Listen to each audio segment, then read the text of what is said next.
Yes, so hello everyone, Hitesh here and today we're gonna talk about the latest released movie called Oppenheimer। एक ऐसे scientist की कहानी जिसने इस धरती पर एटॉमिक एनर्जी के साथ रिकॉर्ड्स पर रिकॉर्ड्स कायम करे और बन गया the father of atom bomb. Christopher Nolan की डायरेक्शन में बनी किलियन मर्फी की through acting by this movie Oppenheimer एक ऐसी कहानी है जहां पर इंसान के जुड़े उन पहलुओं को दर्शाया गया है कि आखिर क्यों उसने अपने आप को महाकाल मृत्यु का देवता बना दिया, जिसमें उसकी इंस्पिरेशन थी खुद हमारे भारत की भगवत गीता, जिसमें कृष्ण जी के थ्रू साफ साफ लिखा था कि मैं ही मृत्यु हूँ और मैं ही संसार का विनाशक हूँ। और अब जब इतनी तारीफ हो चुकी है, so now without wasting any time चलिए आते हैं इस कहानी की मेन स्टोरी लाइन की तरफ, जिसकी शुरुआत में ही हमें इस कहानी के लीड कैरेक्टर किलियन मर्फी यानी कि ओपनहाइमर दिखाए जाते हैं। इस वक्त उनके ऊपर एक केस चल रहा था और ये कहानी प्रेजेंट टाइम में चल रही थी, जिसके बाद यहाँ से कहानी फ्लैशबैक में जाती है और हम एसीसी की हेड लेविस स्ट्रॉस को देख पाते हैं, जिन्हीं की प्ले किया है खुद रॉबर्ट डाउनी जूनियर ने। इस कहानी में कैरेक्टर्स को चुन चुन कर लिया गया है और जिन भी कैरेक्टर्स ने एक्टिंग करी है, अगर आप एक्टिंग के फैन हैं तो इस मूवी को दिल से अपना बना लेंगे। मगर अगर आपको ज्यादा एक्शन, ड्रामा और थ्रिल पसंद है तो आई थिंक ये मूवी आपके ऊपर से जाने वाली है। यहाँ सीन शिफ्ट होता है एक छोटी सी कोर्ट में, जहाँ पर ना ही कोई पब्लिशर्स होते हैं, ना ही प्रेस काउंसलिंग होती है और ना ही कोई आम पब्लिक बैठी होती है। और इस मीटिंग का मेन मुद्दा था कि क्या ओपनहाइमर को सिक्योरिटी क्लियरेंस मिलना भी चाहिए या फिर नहीं, क्योंकि 6 अगस्त 1945 को हिरोशिमा नागासाकी पर हुए बड़े धमाके के अंदर इन्हीं का ही नाम आगे आ रहा था। और फिर उनसे पूछा जाता है कि क्या आप बचपन से ही ऐसे तबाही दिमाग वाले थे, जहाँ से एक कहानी उनके कॉलेज टाइम में शिफ्ट होती है। और यहाँ हम देख पाते हैं कि अपनी केमिस्ट्री क्लास में जब टीचर उन्हें पढ़ा रहे थे तब उनका ध्यान कुछ ज्यादा फोकस्ड नहीं था, क्योंकि उनके दिमाग में तो एटॉमिक एनर्जी घूम रही थी कि कैसे क्वांटम फिजिक्स काम करती है। कुछ छोटे छोटे मॉलिक्यूल्स जो कि दिखने में इतने छोटे होते हैं कि हर चीज ठोस नजर आती है। देखा जाए तो एक इंसान भी इंसान के आर पार जा सकता है और इसका बेहतरीन एग्जाम्पल हमने द फ्लैश मूवी में भी देखा था। इस बीच काम करते करते उनसे एक बोतल टूट जाती है, तभी उनके टीचर उन पर गुस्सा जाते हैं और कहते हैं कि अब तुम्हें यहीं पर क्लास में रहकर इन सभी बोतल्स को अपनी जगह पर जमाना होगा। जिस पर ओपनहाइमर का कहना था कि आज नील्स बोर का बड़ा लेक्चर है और मुझे वहाँ पर जाना है। नील्स बोर उस टाइम के जाने माने फिजिसिस्ट थे और इस वक्त उनका लेक्चर सुनने के लिए हर कोई उतारू हो चुका था। वहाँ से उनके टीचर और पूरी क्लास तो चली जाती है, मगर ओपनहाइमर से कहा जाता है कि तुम्हें इसी क्लास में बैठकर यहाँ की सारी केमिकल बोतल्स को जमाना होगा। गुस्से में आया ओपनहाइमर अपने टीचर के ही सेब में पॉइजन इंजेक्ट कर देता है और भीगते हुए बरसात में पहुंच जाता है उसी लेक्चर को अटेंड करने के लिए। अब यहाँ पर जब नील्स बोर अपना लेक्चर खत्म कर चुके थे तो उनका क्वेश्चन था बाकी पब्लिक से कि क्या आप मुझसे कुछ पूछना चाहते हैं एटॉमिक एनर्जी के बारे में। तो वहाँ पर ओपनहाइमर का उनसे क्वेश्चन था, मगर ये क्वेश्चन दूसरी बार रिपीटेड था, क्योंकि सेम क्वेश्चन उन्होंने उनसे लंदन में भी पूछा था। अब खैर ये उनकी सबसे बड़ी गलती कहा जाए या फिर उनकी किस्मत, क्योंकि अगले दिन उसी क्लास में उनकी टीचर के सामने नील्स बोर भी खड़े थे और वहाँ ओपनहाइमर को अकेले बुलाया जाता है। मगर दिक्कत की बात ये थी कि जो सेब के अंदर ओपनहाइमर ने पॉइजन मिलाया हुआ था वो उस वक्त नील्स बोर के हाथ में था। नील्स को ओपन से कहना था कि देखो तुम्हारा दिमाग काफी तेज है, क्वांटम फिजिक्स में बहुत ज्यादा आगे है, मगर तुम्हारी थ्योरीज में थोड़ी कमी है, इसलिए मैं चाहता हूँ कि तुम अपनी थ्योरीज को और मजबूत करो, इस शहर से कहीं दूर जाओ, एक कॉलेज का नाम तुम्हें बताता हूँ, वहाँ बैठकर लॉरेंस से मिलो, वो तुम्हारी एटॉमिक एनर्जी में कैसे और आगे बढ़ा जाए और थ्योरीज को कैसे स्ट्रॉन्ग किया जाए उसमें हेल्प करेगा। उस वक्त न्यू मैक्सिको में फिजिक्स का आना एक बड़ी बात थी, क्योंकि American atomic energy, atom bombs और इसी के साथ फिजिक्स में इतने ज्यादा इंटरेस्टेड नहीं थे। मगर ओपनहाइमर एक रशियन होने के बावजूद भी अमेरिका को अपनी पूरी शिद्दत से अपना चुका था और अमेरिका के लिए एटॉमिक एनर्जी पर कुछ एक नई खोज करके कुछ नया सामने लाना चाहता था। अब यहाँ से कहानी काफी बार पैरेलल चलती जाती है, कभी कोर्ट रूम में आती है तो कभी प्रेजेंट में तो कभी पास्ट में और कभी कभी उस वक्त की झलकियां जब धमाका हो चुका था। तो यहाँ से कहानी को सिंप्लीफाइड करते करते मेन पॉइंट्स पर बात करता हूँ। अमेरिकन और रशियन के बीच में कभी भी बना नहीं करती थी और इनके बीच की जो मेन कड़ी थी वो थे कम्युनिस्ट, जो कि इन दोनों ही देशों के बीच में झगड़े को भड़काने का काम किया करते थे। एक दिन ऐसी ही एक कम्युनिस्ट की पार्टी में जब ओपनहाइमर पहुंचते हैं तो वहाँ उनकी मुलाकात जीन नाम की एक लड़की से होती है। देखते ही देखते इनके बीच में प्यार हो जाता है और एक सेक्सुअल सीन आता है। और यहाँ अगर मैं आपको बताऊं, ये मूवी अगर इंडिया में रिलीज हुई होती तो कब की बैन हो चुकी होती, क्योंकि गीता की कुछ पंक्तियां यानी कि संस्कृत के श्लोक जो पढ़े गए हैं वो सेक्स टाइम पर करते हुए पढ़े गए हैं। जीन ओपनहाइमर की फिजिक्स पर बहुत ही ज्यादा फिदा थी और वो जानती थी कि अगर फ्यूचर में कुछ बड़ा कारनामा होगा तो वो ओपनहाइमर के हाथों से ही होगा। जहाँ पर जीन उसे वो पंक्तियां पढ़ाती है जिसमें श्री कृष्ण ने लिखा था कि अब मैं मृत्यु बन चुका हूँ,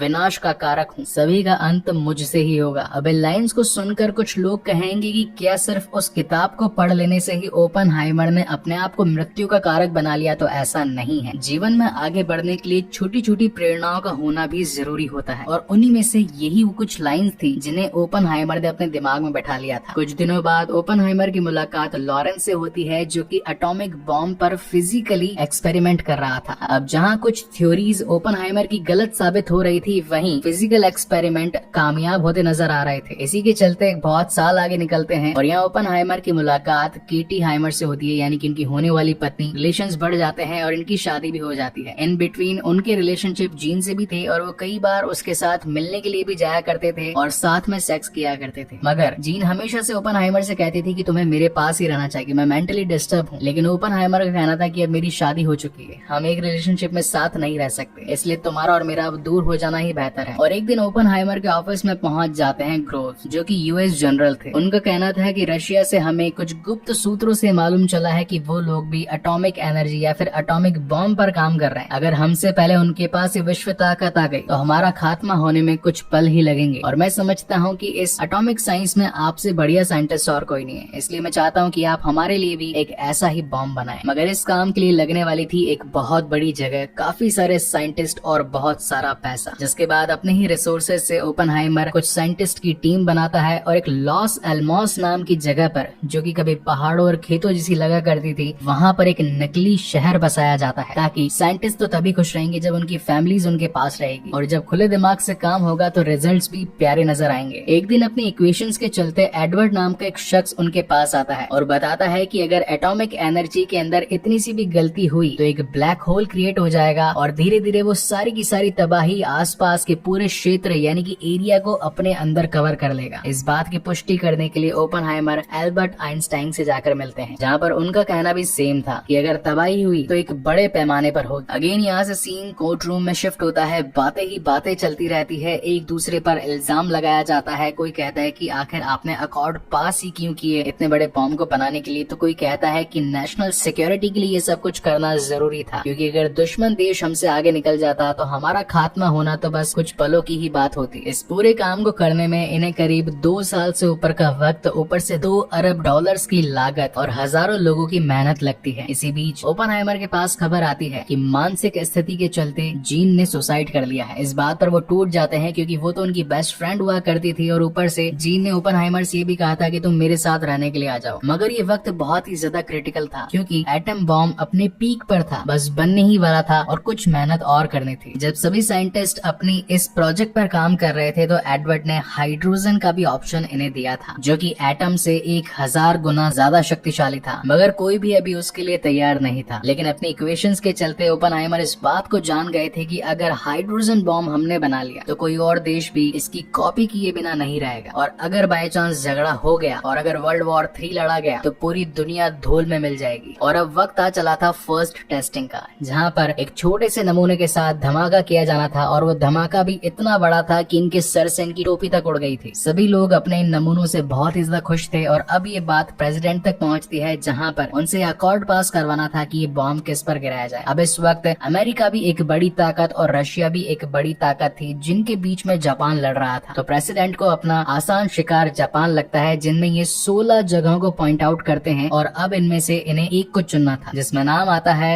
हिरोशिमा नागासाकी। अब यहाँ पर थोड़े से एटम्स के बारे में एक्सप्लेनेशन हो जाए। बेसिकली एटम्स जो होते हैं ये फ्यूजन्स पर काम करते हैं। जब तक एक फ्यूजन रिएक्शन नहीं होगा तब तक एटॉमिक एनर्जी अपने फुल पोटेंशियल पर नहीं आ पाएगी। और इस चेन रिएक्शन में जो सबसे खास केमिकल या फिर सबसे खास चीज जो काम में आती है वो होता है प्लूटोनियम। लेकिन दिक्कत की बात ये थी कि अगर बारिश आ जाए, पानी गिर जाए, तो फिर फ्यूजन रिएक्शन होने में मुसीबतें आ सकती है। और जिस दिन इनकी फाइनल टेस्टिंग थी उस दिन बरसात आ जाती है। मगर अगले ही दिन जनरल ग्रोव्स को न्यूयॉर्क पहुंचकर सारी की सारी इन्फॉर्मेशन देनी थी कि क्या हमने इतने सालों में मेहनत करके जो चीज बनाई है वो सचमुच काम भी करती है या नहीं। और इस आखिरी दिन के कुछ घंटों पर ही इतने सारे लोगों की उम्मीदें टिकी हुई थी। और फिर जाके फाइनली वो मोमेंट आता है जब सुबह के 5:30 बजे बरसात थोड़ी सी थमती है और सभी लोग अपनी सांसें थाम लेते हैं, और शुरुआत होती है एक ऐसे धमाके की जिसने विश्व में अपना नाम रच दिया। देखा जाए तो पूरी कहानी का सिर्फ ये एक ही एटम बॉम्ब का धमाका था, मगर ये धमाका इतना बड़ा था कि मीलों दूर बैठे हुए लोगों के सर से टोपियां उड़ गई। इनफैक्ट धरती तक हिल चुकी थी। अपने इस प्रोजेक्ट मैनहट्टन मैनहट्टन में कामयाब होने के बाद में यूएस गवर्नमेंट तैयार थी इस बॉम्ब को हिरोशिमा पर गिराने के लिए। अब यहाँ मुझे एक्सपेक्टेशंस थी कि पुरानी फुटेजेस कुछ दिखाई जाएंगी कि जब वो बड़ा बॉम्ब एक एरोप्लेन के थ्रू हिरोशिमा पर गिराया गया था तो उसका विस्फोट कितना बड़ा था, लेकिन यहाँ ऐसा कुछ दिखाया नहीं गया। सिर्फ डायरेक्टली रिजल्ट्स पर बात हुई कि जब हिरोशिमा पर ये बॉम्ब गिरा तो करीब 2,20,000 लोग मारे गए। इस खबर से हालांकि यूएस गवर्नमेंट बड़ी खुश थी, मगर अंदर ही अंदर ओपनहाइमर इस बात से दुखी थे कि उन्होंने कई सारे परिवार उजाड़ दिए, माओ से उनके बच्चे छीन लिए, बच्चों से उनका फ्यूचर छीन लिया। इनफैक्ट वो हादसा कितना ज्यादा दर्दनाक था, उनकी आंखों के सामने बस वही मंजर घूम रहा था। जिसके कुछ दिन बाद ओपनहाइमर को डायरेक्टली प्रेसिडेंट के साथ एक मीटिंग के लिए बुलाया जाता है, जहाँ पर ओपनहाइमर का उनसे कहना था कि देखिए हमने इस टेक्नोलॉजी पर जीत तो हासिल कर ली है, मगर मैं चाहता हूँ कि हम इसका प्रोडक्शन यहीं रोक दें, क्योंकि अगर ऐसे और बने तो दूसरे देश हमारा मुकाबला करने के लिए ऐसे ही और बॉम्ब्स बनाएंगे, और बाय चांस अगर झगड़ा हो गया तो लाखों नहीं बल्कि करोड़ों लोग, इनफैक्ट मासूम लोग मौत के घाट उतर जाएंगे, जिनमें खून के रंगे हाथों का श्रेय जाएगा सिर्फ और सिर्फ ओपनहाइमर को। जिसमें प्रेसिडेंट कहते हैं कि ये बॉम्ब तुमने नहीं बल्कि मैंने गिरवाया है, हाथ तुम्हारे नहीं बल्कि मेरे रंगेंगे, और इस पर फ्यूचर में भी और काम होता रहेगा। अब यहाँ से कहानी कम्प्लीटली कोर्ट रूम पर शिफ्ट हो जाती है, जहाँ पर सभी वकील, सभी पुलिस वाले और इनफैक्ट सारे के सारे साइंटिस्ट इन पर दलीलें देने लगते हैं कि आखिर कौन कौन कैसे जुड़ा हुआ था इस प्रोजेक्ट में, किसका क्या योगदान था। और यहाँ एंड में हमें पता चलता है कि स्ट्राउस यानी कि रॉबर्ट डाउनी जूनियर, जो कि एक एंटी पर्सनालिटी के रूप में काम कर रहे थे इस मूवी में, 2 बार उनकी इंसल्ट हुई थी थ्रू ओपनहाइमर, और यही रीजन था कि वो उनसे बदला लेना चाहते थे, और उन्होंने ये सर्कमस्टेंसेस बनाए ताकि ओपनहाइमर मेंटली प्रेशर डालकर एक ऐसा हथियार बना दे जो दुनिया विनाशक हो। और तब सामने आती है कहानी की वो साइलेंट कैरेक्टर यानी कि केटी हाइमर, जो कि हमेशा से ही नशे में धुत रहा करती थी। बच्चे अगर रोते भी रहते थे तो कभी जवाब नहीं देती थी, मगर जिस वक्त उनके पति यानी कि ओपनहाइमर पर बात आई तो उन्होंने खुलकर बोला कि ये सारी साजिश लेविस स्ट्राउस की है। और एट द एंड कंक्लूजन में ये निकलता है कि उनका सिक्योरिटी क्लियरेंस मिल जाता है और ओपनहाइमर पे लगे हुए सारे इल्जामात भी हट जाते हैं। अब यहाँ कहानी के एंड में एक छोटी सी कॉन्वर्सेशन दिखाई जाती है in between Oppenheimer and Albert Einstein. ये वो वक्त था जब हाइड्रोजन बॉम्बिंग की कुछ इक्वेशंस एल्बर्ट आइंस्टाइन को दिखाई जाती है, जहाँ पर उनका कहना था कि ये तबाही का एक बड़ा रूप ले लेगी, तो कोशिश करना कि ये सारी चीजें रुक जाए। और कहानी का एंड सिर्फ ये दिखाते हुए होता है कि मालूम तो ऑलरेडी ओपनहाइमर को चल चुका था कि अब हाइड्रोजन पावर भी वजूद में आएगी, लेकिन अगर वो वजूद में आई तो दुनिया में हर जगह सिर्फ तबाही ही तबाही होगी। और इसी के साथ ये बेहतरीन मूवी यहीं पर खत्म होती है। अब इस मूवी को लेकर के मेरे कुछ पर्सनल वर्डिक्ट्स हैं जो कि मैं कहना चाहता हूँ। फर्स्ट ऑफ ऑल तो ये मूवी हर किसी के लिए नहीं है, तो अगर बेहतर रहेगा थिएटर्स में न जाकर ओटीटी पर आने का वेट करें, और फिर भी अगर जाना चाहते हैं तो फैमिली के साथ न जाकर के फ्रेंड्स के साथ जाएं, क्योंकि डिस्कशन में उनका ओपिनियन बहुत ज्यादा मायने रखेगा, और सेक्सुअल सीन से माँ बाप के जूते खाने से भी बच जाएंगे आप लोग। लेकिन पॉजिटिव पॉइंट ये है कि फिजिक्स के जितने भी स्टूडेंट्स हैं जिन्हें की atomic, quantum physics, mathematics, fusions, electrons, इनके बारे में नॉलेज है और वो और भी ज्यादा जानना चाहते हैं, और ऊपर से कोर्ट रूम ड्रामा उनके लिए एक मोस्ट सेंसिबल टॉपिक है, तो yes they guys are going to be enjoy that movie. I hope guys कि ये वीडियो आप लोगों को पसंद आया हो, और अगर पसंद आया हो तो प्लीज इसे लाइक, कमेंट, शेयर जरूर कीजिएगा। मैं जानता हूँ कि मैंने काफी सारे साइंटिस्ट के नाम नहीं लिए हैं, काफी सारे ईयर्स के नाम नहीं लिए हैं, काफी सारे प्लेसेस का एग्जैक्ट लोकेशन नहीं बताया है, मगर वो सब बोलने में, बताने में इतना ज्यादा कॉम्प्लिकेटेड हो जाता है कि ये स्टोरी एक मूवी ना बनकर एक पूरी हिस्ट्री बुक बन जाती, और 10 मिनटों में एक हिस्ट्री बुक को एक्सप्लेन करना इज नेक्स्ट टू इम्पॉसिबल। तो आई होप गाइस कि आपको ये मेरी मेहनत पसंद आई होगी। इसके बाद में और भी लेटेस्ट मूवी एक्सप्लेनेशन चैनल पर आने ही वाले हैं, तब तक के लिए keep watching and stay safe, and again thank you so much guys for watching this complicated movie and explanation. जाते जाते सब्सक्राइब करना मत भूलिएगा। तब तक के लिए मिलते हैं अगले वीडियो में।